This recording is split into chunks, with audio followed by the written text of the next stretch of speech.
হাজার মরহুম বীর মুক্তিযোদ্ধা মোহাম্মদ শওকত আলী স্মরণে সালাম।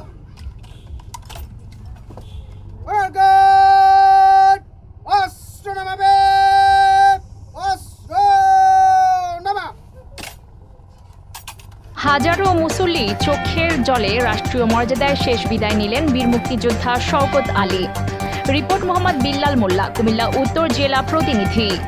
আপনি কি আপনার স্বপ্নের বাড়িতে, হাসপাতালে এবং শপিং মলে ভালো মানের লিফট জেনারেটর লাগাতে চাচ্ছেন? Number 13, block L, Banasree, Khilgaon, Dhaka. কুমিল্লার তিতাস উপজেলার লালপুর গ্রামের কৃতি সন্তান, তিতাস উপজেলা আওয়ামী লীগের সভাপতি, বীর মুক্তিযোদ্ধা ও যুদ্ধকালীন প্লাটুন কমান্ডার মোহাম্মদ শওকত আলী আর নেই।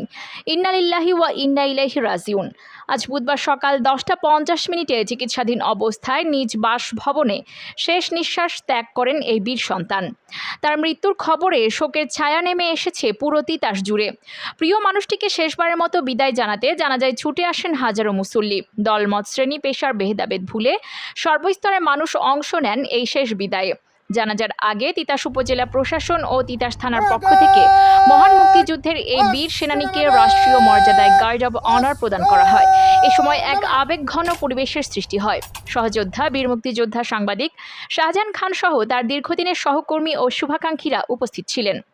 জানা যায়, বিভিন্ন নেতৃবৃন্দ মরহুম শওকত আলীর বর্ণাঢ্য জীবন, মহান মুক্তিযুদ্ধে তার অবদান এবং মানুষের প্রতি তার ভালোবাসার কথা স্মরণ করে আবেগঘন স্মৃতিচারণ করেন। একজন মুক্তিযোদ্ধা হিসেবে দেশকে স্বাধীন করার লড়াইয়ে তার অবদান যেমন স্মরণীয়, তেমনি তিতাসের মানুষের পাশে থেকে জনকল্যাণে তার ভূমিকা তাকে মানুষের হৃদয়ে চিরদিন বাঁচিয়ে রাখবে।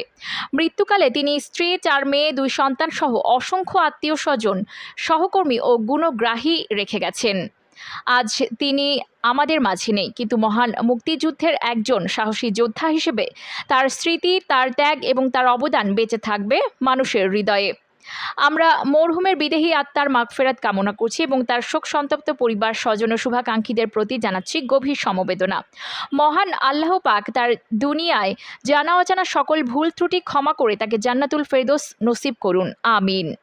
আমাদের ফেসবুক, ইউটিউব চ্যানেলটি সাবস্ক্রাইব করে পাশে থাকুন পরবর্তী নিউজ দেখার জন্য।